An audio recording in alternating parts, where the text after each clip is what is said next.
Welcome back to another Mail Time Pod, folks. Yahoo! We're going to be asking the big questions today. Could Joe Martin be back in Doctor Who in the future? That's what everyone wants to know, to be honest. That's like every question in Mail Time. Get more creative, guys. Come on. Come on, folks. If you see someone else asking the exact same question as you in the comments, maybe ask another one. But we'll have plenty of Joe Martin chat. Also on the top of the show, we know I think there's been a fair few leaks going around lately. We are unaware of any of them, and we would like to keep it that way. So please keep those to yourself. Don't be a dick. And don't spread them either, just to anyone, because let's just enjoy these next 3 episodes as much as we can.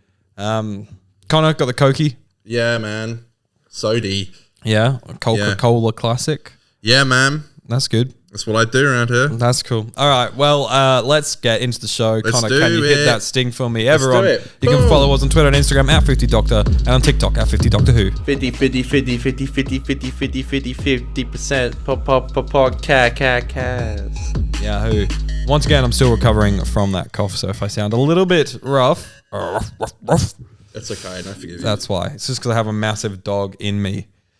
So, as always, we want to start the Mail Time Pods off with a little segment that we like to call Upgrade or Delete. Upgrade in progress. Yes, so this is where we get your reviews. We tell them that we say they're either really good or they're really bad. Connor, if they are good opinions, do we say what? Yes. That's what we say. Yeah, I cannot talk. I'm so tired today. If they have a bad opinion, what do we say? Yeah, we all scream collectively. That's correct. All right. Okay, so Oliver Fuss says, I thought it was great. This is about, by the way, Story in the Engine. Yeah, yes. Your correspondence on the Story in the Engine. I thought it was great. Shooty plays the Doctor so well in the episode with so much to work with, really giving the Doctor energy more than ever. 8 out of 10. Yes. I'd agree. Yeah, we're pretty much on the same level. I think I gave it 8 3/4. Yeah. 8.75, as we say. Yeah, I gave it an 8, so I'm happy with that. BMC says, something about this and the well really affirmed to me that single location stories just have an easier time maintaining solid action and momentum in Doctor Who. No matter how good any other episode is, it never has the same sense of tension and stakes as trapping the Doctor in a tight space and just watching him have to figure a way out. Heaven Sent, Flatline, Midnight, God Complex, etc. Yeah, definitely. Yeah. Yes. Speed agree.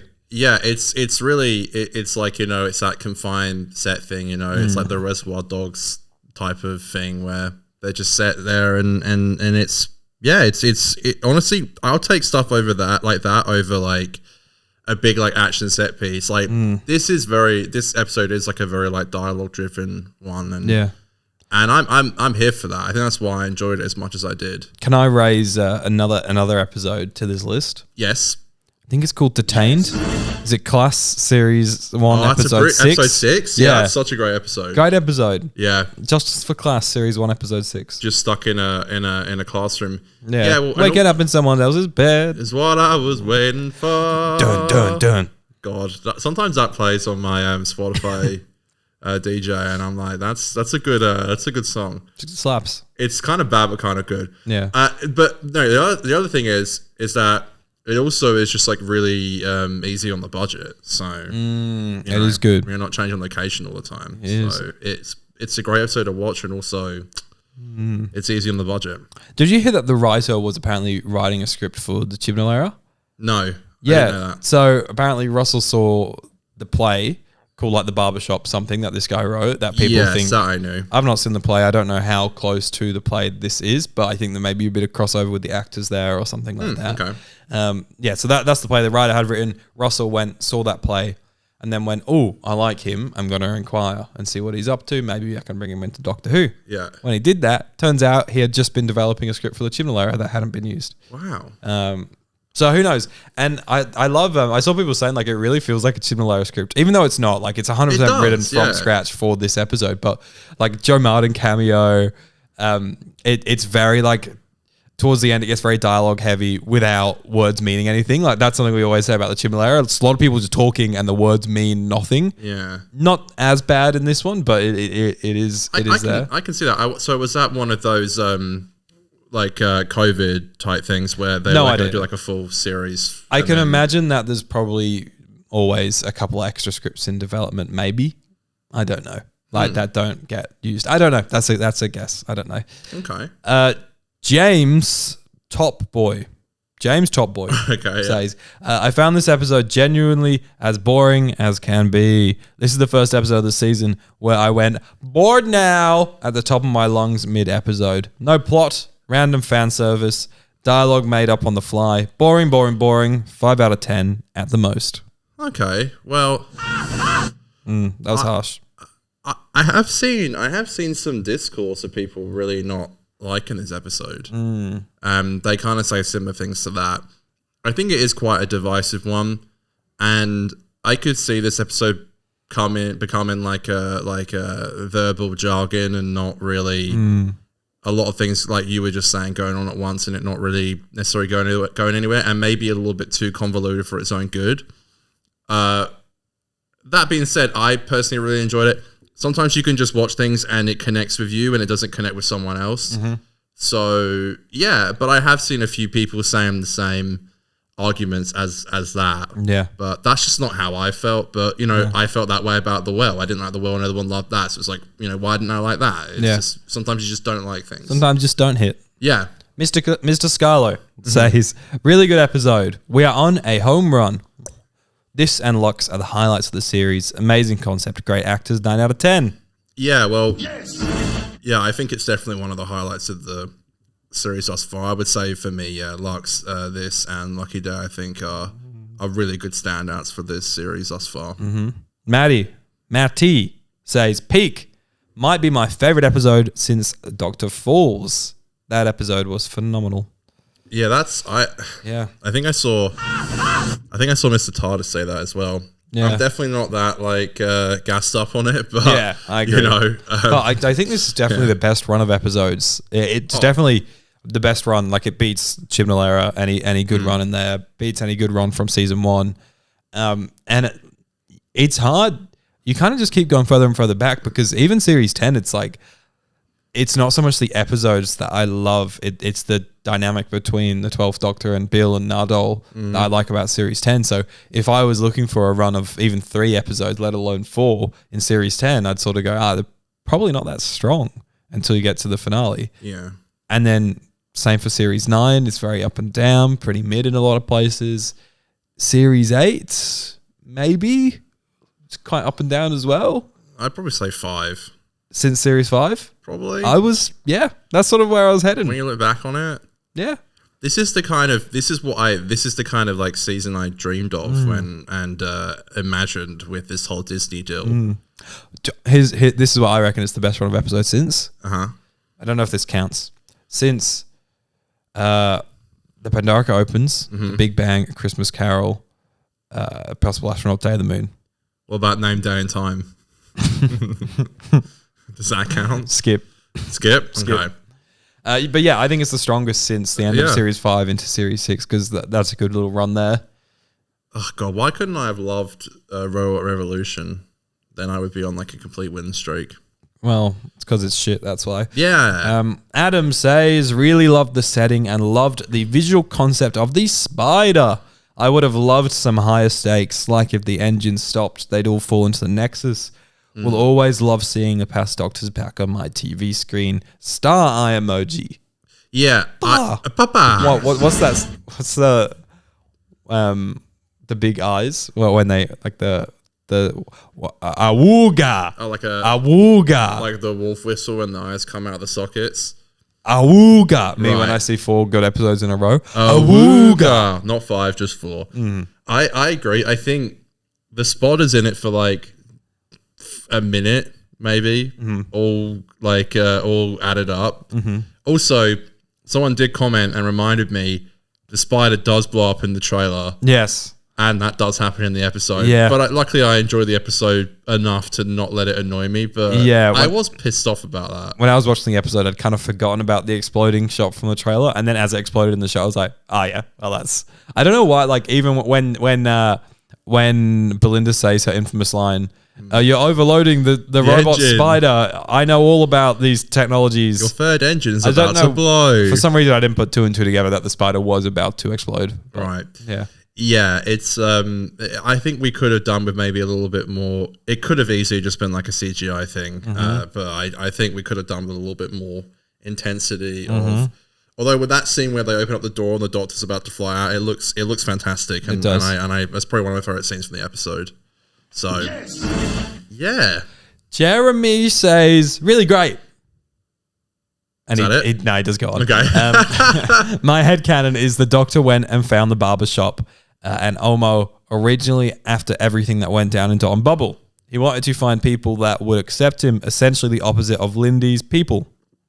Yeah, I agree. yeah. So this is what Jacob DM'd me after the episode on Saturday. Jacob or Jeremy? Jeremy, my Yeah. apologies. And yeah, I mentioned that in the review. So yeah, no, I think that's some cool headcanon. I like it. I fuck with that. I like some headcanon in my head. Yeah. In my head. My head.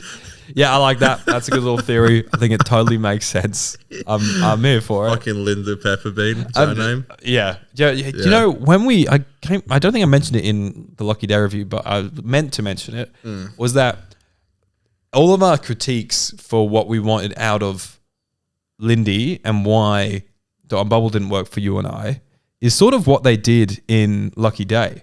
Because we were always saying, like, we wish we rooted for Lindy at the start and we had to question our own morals and stuff as we slowly find out she's racist. Like, that's something that, for me, a more interesting way of doing that script. And then Lucky Day is sort of what they did with Lucky Day. Because obviously Conrad, you root for him. Like, oh, he's a bit charming, bit different, but charming. And then you're like, he's a flog at the end of it. No, not that's not a bad point at all, actually. Thank you, Pete. I cheered. I shouted. I fist pumped the air. That was me when I figured out that they stole our feedback. They applied our feedback. Do you think so? Yeah, I reckon they were When like, oh, good notes. Yeah, when they were filming in November 2023. Yeah. Well, Time Travel Show. Maybe they did it. I don't know. Shouted. Cheered. I fist pumped the air. That is the end for Upgrade and Delete for this week, which means it's time that we move on to a little bit more of general questions and answers with mail time. I've got mail. That soundbite always peaks a little bit too much. Yeah, it's actually the soundbite file. Yeah. So there's The not what I OG can do with it file, now. Yeah.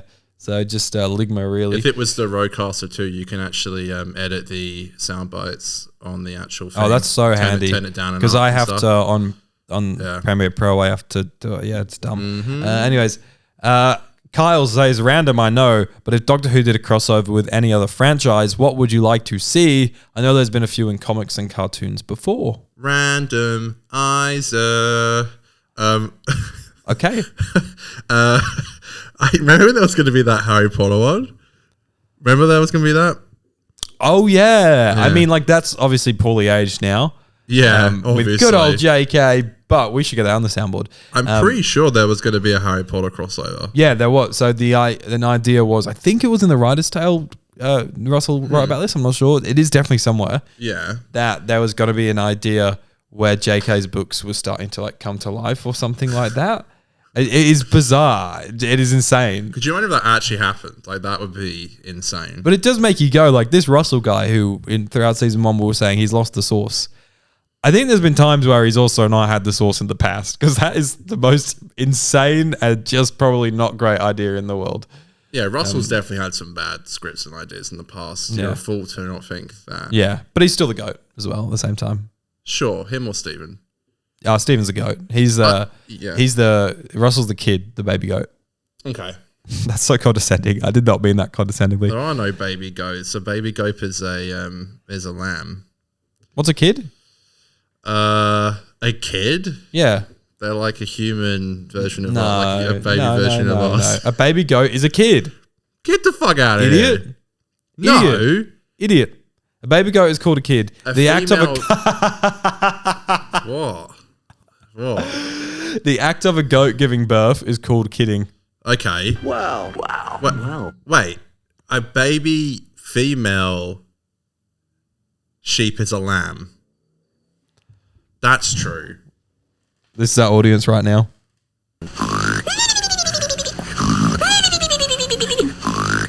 All the sheep talk. Counting too many sheep. Well, good point. I need to do that tonight. You get my Z's tonight. Yeah, I'll be baby. sleeping great.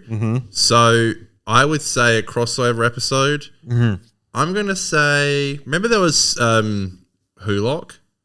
Oh, Super Hulock. Yeah. Super Hulock. Well, Super Hulock is Super Nat. Yeah, but you could just do Hulock. Which I don't watch. Hulock would have slapped back in the day. Hulock it would have was slapped. double Moffat. They're both BBC and they're both Moffat. Could have happened. It probably could have happened. Yeah, it'd be cringe if they did it now.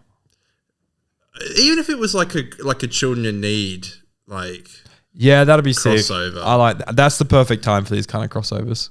yeah, because you know it's always like a bit weird. It's like, oh, so is the Sherlock world the same as the Doctor Who world? Yeah, but if it's like Children in Need, you'll just have like a one little line like the realities are blended together or something, and yeah, There is a Torchwood I can't talk today. Flyer right. in like in the Yes, background of there a is. series 4 episode of Yeah. Sherlock.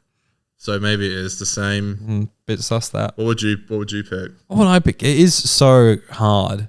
Because like obviously the obvious ones are like Star Wars and Star Trek. Weirdly, even though I'm not like a Trek head, is that what they call them? Trekkies. Trekkies. Even though I'm not a Trekkie, for some reason I feel like a Star Trek one could be kind of fun. I guess it would mean nothing to me. It would mean not like I don't give a shit about any of that. I've seen the movies. That's it. Like the newest movies, The Jabrams. the Jabrams ones. Yeah. But yeah, beyond that, I'm surprised you didn't say something dumb like Ted Lasso or something like that. yeah. Now, that's the thing, Dark. You know, you might be saving the world, but to me, my team's all I need. Insert Mumford and Sons Yeah. song. Ted walks into the Or TARDIS. Rolling Stones. Yeah. Interior. Ted walks into the TARDIS. Smells like potential. You just gotta believe, Dark. Yeah. Ted goes up to Amy when she's crying at her wedding day and she's like, I don't know how to bring him back. I don't know how to bring him back. He's like, sometimes you just got to believe. Now, You come got to on, believe in Amy. something borrowed, something blue, something old, and something new. Who should have written this? That'd be so dumb, but it kind of would work. Well, hey, Dark, the time that the Doctor joined what they called FC, Richmond FC. Yeah, the day the Doctor joined in Richmond the FC. lodger. That'd be awesome. That would kind of work. Yeah. I like that. I like that. But outside of that, yeah, I don't know. I'm not big on these like crossovers and things like that. So I don't really. It would have to be very specific to make it work for me. Yeah. So dude, maybe in like an animated thing, because I always thought like, you know how Star Wars, like the kiddie shows that are a bit more expanded media are like the animated ones. And I say kiddie, I know I've seen a lot of them. They are actually in adulty for a lot of it as well, but they are a younger audience. I always thought like it'd be fun to do like a companion one where it's like you bring back the old actors and stuff, and that way they can animate them, even if they want to have them be younger or something, because they can animate them younger. And then I feel like if you had that, a more of a younger audience, maybe you could cross over with fucking, I don't fucking know, mate. What was that? That's So Sweet Life on Deck? Yeah. Or That's So Sweet Life of Hannah Montana. Then they did That and then they did Wizards on Deck with Hannah Montana, I think. Yeah, the classic Disney like crossovers. Shit slapped hard. The Silly Goose wants to know, what do we think Captain Poppy's up to? So Captain Poppy's the kid from Space Babies that appeared in the story and the engine. It's so randomizer that like I don't have any answer because it's just so random. Yeah, I got nothing. And I didn't know who the fuck it was when I first watched it. I didn't know it was Captain Poppy. I went on Twitter afterwards. Yeah, I didn't even think about it. And Really. I saw friend of the show George, Ace Creeper, be like, "That's Captain Poppy," and I was like, "The fuck." But yeah. Wilson wants to know, should Alan Cummings actually have appeared as the God of Light in the final form? So he then became like physical, like a full person. Well, if you did that, you'd have to pay him more. So no. Yep, done. I like that. Sophie cheap says, voice. "Do you think the other god?" Sorry, Sophia says, "Do you think the other gods that the Doctor claimed to have met will appear in any season?" So I think she's talking about the gods in this episode, in Story in the Engine, like Loki and shit like that. Maybe that's the crossover. Loki me. comes in. Will we I see hope more of not. those gods? I hope not. I hope we end this whole God thing at the end of series 2. Surely, please, for the love of God. You said the thing. Mr. Wilfred Beaver says, Mr. Beaver, let's go. would you rather see a Joe Martin spin-off, or would you like, with some strange events, her to be the Doctor in season 3? No, I don't want it to be the Doctor because I feel like that would be stepping into the past too much, not living in the future, as Russell would say. I agree. I wouldn't actually be against maybe her doing like a free specials thing like David got. But even when David came back for the 60th, I'm like, it kind of does look a bit desperate, you know? Yeah. And I don't know. I would be sorry to disappoint everybody. I don't want any old Doctor to come back. I think I want to start with a fresh one. If they do a spin-off set in the fugitive time, sure. I think it is a very niche concept of an era that was not very well received. Yeah. And I think you almost need to sell it as something else. Yeah. Like Spy espionage like well, Andor. that was what I was going to say. Like Yeah. Andor, you say the show is Andor, and yes, it's called Andor, and maybe that is to its detriment. It's obviously not the most popular Star Wars show in the world. It's should definitely be. the best one they've ever done. I've started it. Yeah, finally. I love it. Yeah, I think it's great. You've come to the godly land. I love it. I think it's so good. Incredible show. It's amazing. But yeah, so obviously it's sort of a show about Andor, but it's actually a show about the origins of the rebellion, Deep. right? It's not even deep. That's It's just like a fucking it's like fact, poetry. It rhymes. So it's like, what if we have the Fugitive Doctor show, but it's not the Fugitive Doctor show? It's Sorry. we need to use that soundbite more. It's like, that's how we show each other up. Just like But what if it's the Fugitive Doctor show, but it's not the Fugitive Doctor show? The Fugitive Doctor is in the show, Right. but it's a show about like the fall of the Time Lords. okay, And you could call it like Time Lords. that will get butts into seats. So, Yeah, you know. exactly. Okay. Or like Fall of the Time Lords or something like that. Okay, all right. Yeah. Wouldn't that be more of a Paul McGann spin-off though? The Fall of the But that Time would be, Lords? yeah, I guess. But the division fell. Oh please, they weren't all Time Lords in the Division.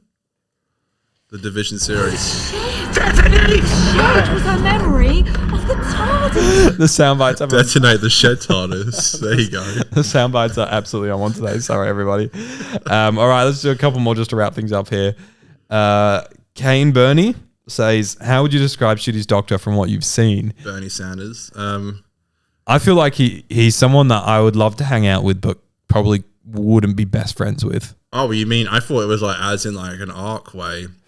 No, I mean they're probably looking for like the answer to be like ecstatic, happy, but emotional. But I'm taking it to a personal level and saying I think Okay. I would be good friends with them, but not best friends. Yeah, I agree. I don't know if me and Shooty's Doctor would like necessarily get along. Yeah, yeah. Cries too much. Yeah, I'd take the piss out of him, and he'd be like, and there's nothing wrong with that. It's just No. like I would recommend maybe some psychiatric help, like some therapy or something like that, which is what he told David's Doctor to do, but Yeah. he hasn't done himself. "Ain't seen that shit." People in glass houses can't throw stones. Maybe it's So- coming in the Detonate the reality war. I just think the older I get, the less I'm inclined to like hang out with people I don't like. Oh, you don't like the Doc? No, but it's just like I don't care that much. I have to hang out with people I like, otherwise there's just no point. I just Yeah. don't like doing that shit anymore. Yeah, that's why we don't hang out outside the podcast. That's not true at all. Jacob says, People are going to believe that. Jacob says, with Lux and the latest app, what are your thoughts on the Doctor being in a TV show theory? I think it's probably going to happen. I don't want it to happen. Yeah, that'll be in the reality war. Yeah. Detonate the reality bomb! And yeah, I just wanted to touch a little bit more because, yeah, the rest of everything else is about Joe Martin and what do we think is coming for her in the future? Will she be back at Doctor Who? Who knows? I think you talked about it a little bit earlier in the podcast. I don't think I actually said my piece on it. Did you talk about it? I don't know. I can't remember. Oh, shit. This all just goes in at one ear, out the other. I literally... this podcast started off with such low energy, and now it's like on meth. I know. I don't know what's going on. I can't remember. I think I just said something like, well, no, we got the question about the spin-off. And That, right. Yes, Yeah. sure. So I think for me, yeah, I don't mind if she's in the finale. If she's in the finale for some reason, why though? I think it would make this cameo make a bit more sense for me. Like if we've set it up, like how the Doctor mentioned Susan in an episode in The Devil's Court, and it was like, oh, that has to come back, right? I don't think this one has to come back to the same extent, but I'd like it to.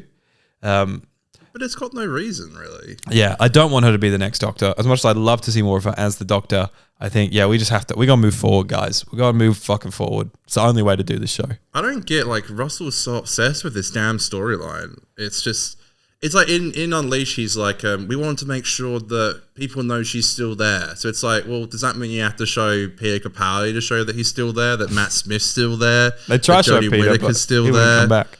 It's like, I don't know. It's like, can we not? It's just so strange to me. Like no other era is like spoken about the last one as much as this one. They're It's supposed so to stand crazy. on their own 2 feet, I think. Yeah, this has been such like a weird era for like, it's not really a jumping on point of an era. Like really weirdly, you really thought it would be because it's season 1. Yeah. But it's so intertwined with the 60th specials, which are so intertwined with what came before. And then like we've already, a few episodes in, we were showing the Doctors on the hologram or whatever, which is fine. You can get away with that.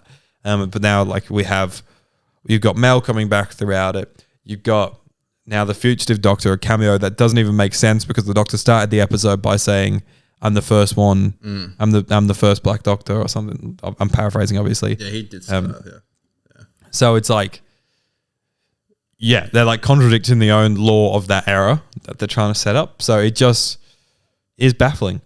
No, because I watched the occasional New Era episode with my mum, and like if I showed her this, like she would have absolutely no idea who that Doctor is. Yeah. It wouldn't make but it doesn't really make much sense to me either. So I don't know. Yeah, it doesn't really make sense. It seems like a cameo for cameo's sake, and I'm pretty sure Russell literally said that in like Unleashed. He was like, "We just thought it'd be a great place to put her." It's like, okay, I guess. I mean, I guess like it is cool, but if you think about it for more than 1 second, it doesn't really make much sense. Why do I see Dumbledore on your screen? What the fuck is going on? Because there's a fucking, I don't know, for some reason when I think of Jo Martin and I'm like, I don't know what the fuck's going on with her character, I just think of this amazing sequence from the, is it the Order of the Phoenix maybe? Where Dumbledore claps his hands and Disappears into the Phoenix. And then there's that guy that's like, well, you can't deny Dumbledore's got style. And that's sort of how I feel with Jo Martin. I'm like, well, you can't deny the Fugitive Doctor. Yeah. Fugitive Doctor's got style. It's just so random though. It is. Random. Guys, that's our show. We will be back to preview the Interstellar Song Contest this Thursday. Sorry, it's been a bit of an off the crazy episode today, all over the place. Feel like we're like in the middle of the crazy season of recording and doing 300 episodes a week and 400 beers on weekends. He's so tired. And now I'm like, we're on the home stretch, baby. So thank you all for watching. Don't forget to subscribe if you haven't already. Stay away from leaks, and we'll see you on Thursday. Just stay curious. It's Aiden and Connor's podcast. We're doing Doctor Who reviews. On a Monday. Doing Doctor Who reviews. Do do do do do do do do do do. Me right now.